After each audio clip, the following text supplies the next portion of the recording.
Greetings and welcome to Fort Stanwix National Monument's Holiday Open House 2020. Of course, various circumstances right now have kept us from being able to invite you to our normal Holiday Open House event at the end of November. But in some ways, this is a benefit because it now gives us the opportunity to share holiday traditions of the 1700s with you throughout the whole time of our holiday season rather than just for one night.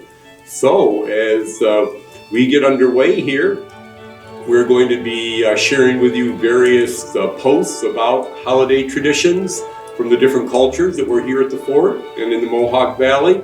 There's going to be period music videos, there'll be stories being read, and we'll be sharing some of the period holiday food recipes with you as well. So please do join us starting on November 28th and going right on through to January 6th, where we'll be featuring all sorts of winter holiday program dating from the 1700s in the Mohawk Valley, and in some cases looking at holiday traditions that were even much more ancient than the 1700s. So we invite all of you to check out our Facebook page whenever you're able and to join us for our Holiday Open House 2020 at Fort Stanwix National Monument. Happy holidays to everyone.